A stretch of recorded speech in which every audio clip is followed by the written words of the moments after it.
Hmm. So hi guys, good evening. Today is our sixth day of uh, preparation. Right? So today was a Sunday, and I hope you have utilized this Sunday really well. Um, so we were to cover three topics in this. So one of the topics was time value for money. Again, emphasizing that it's a very important topic. It would be used in number of numericals, not just in bonds, but even if there are numericals on capital budgeting. For example, there are numericals on net present value, or there are numericals on IRR. This is the only thing which would be used. So if you are not clear, you are not yet clear with the concept of time value of money, do clear it, do read it again, do watch the videos again, do search on various websites like Investopedia, but do clear your fundamentals on time value of money, because this is a very important topic. You would get around one or two numericals from this topic, so do clear it. Again saying, do clear it. If you haven't done it, clear it, try to read it again from various resources: Investopedia, Prasanna Chandra, I am Pandey, anything of your choice, right? Just correlate the things with your general life, right? So for example, you have purchased a car on EMIs. How is this EMI calculated? Try to understand that. Try to do that question: how is that EMI calculated? Try to see whether you are able to calculate that EMI on your own, right? You know the rate of interest, you know the value of the car, you also know the down payment and etc. which has been done. You also know the EMI which is being paid by your father or being paid by you. So you can actually actually see whether you are able to calculate that EMI or not using this time value of money. Time value of money is the concept. There would be numericals based on it. So even if we talk about discounted cash flow models, that is just based on time value of money. So if you have not done it, do it again. Just devote one day to it. You would be able to do it. Just see any videos. Our videos are there for our students. If you have not subscribed to it, just go to Investopedia. There would be few videos on Investopedia. Go through them. That would suffice, right? And then practice. So time value of money is very important. Then we said that we would try to do balance sheets and cash flow statements and income statement, right? So again, if you have not done it, do it today. We are keeping the agenda fixed. We have to cover the numerical portion, two major parts of numerical portion, which is bonds and time value of money, and then this balance sheet and numericals related to ratios. So if you have not covered balance sheets, do cover balance sheets today, right? I'm in do cover balance sheets tomorrow, because that is really important. If you understand balance sheets, only then you would be able to do numericals on ratios. So the next thing which we are going to cover tomorrow is ratio analysis, right? So ratio analysis is very important. There are around four kind of ratios.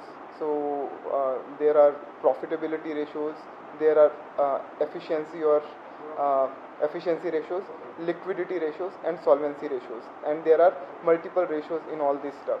And RBI has a habit of asking questions based on the ratio analysis. So do cover ratio analysis. Again, Investopedia is a very good resource. Wikipedia also has very good ratios, right?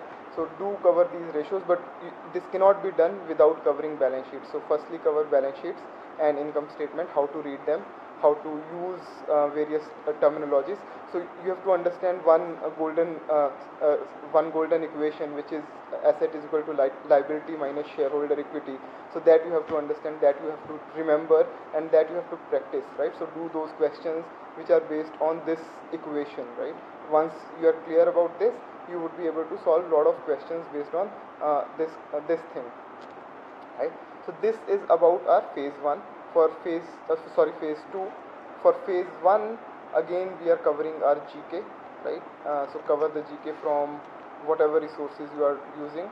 We have mentioned a few resources, you can use them, but if you are uh, if you are comfortable with any other resource, you can use that as well. So cover those GK portions, right? For our students, we have put in the notes of GK from December onwards. We have put in notes from December till March. We would extend it till May end, right? So all those of who are our students can see those notes in current affair section, current affair course. So you can see those notes, you can learn from those notes as well. Now from tomorrow onwards, we would also start with management. Management is a very important portion, and around 40% of the paper in FM comes from management, and it's quite scoring if you know the concepts really well. There is no unpredictability in this section. So do management. Start with one of the easiest topic, which is communication. Right. Start with communication and keep on doing the communication thing from the videos. We have not uploaded the notes as of now. We would be uploading the notes really soon, but videos are sufficient for covering communication. Communication is a very easy topic and as well as very scoring topic. Last year I think there was 1 or 2 questions from communication, so do communication, right? So again, this is about phase 2 also, right? Now for phase 1 you have to cover quant as well. Quant में we are going to cover DI now. We have almost done very easy topics of quant, which is mathematics. Now we would be focusing our whole attention on DI. DI is very scoring. If you actually are good in calculations, if you are actually are good in ratios and finding percentages and numbers, you can score really well in DI sets. I think approximately there would be 2 DI sets, so try to do those DI sets in your mocks. Coming to mocks, I think you would have performed 1 mock today. I would urge that if you have devoted around 120 minutes to do the mock, at least devote 150 minutes to analyze it. Try to understand what were the mistakes, try to understand where you can improve and where you can put in more effort. Try to do that exercise because that is very, very important. Analysis of mock is more important than taking mocks. From now on, we would either do one cloze test, that is one fill in the blank exercise each day, or one reading comprehension each day, right? So do one reading comprehension or cloze test each day, because that would improve your reading abilities as well as your marks in the verbal section. We are aiming somewhere around 20 to 25 marks in verbal section, so this is very important to practice a cloze test as well as a reading comprehension each day. So do it alternatively. One day you can perform a reading comprehension, the other day you can do a cloze test. Also try and do a para jumbles in between, because that would be most likely be there as a question. So do a para jumble as well.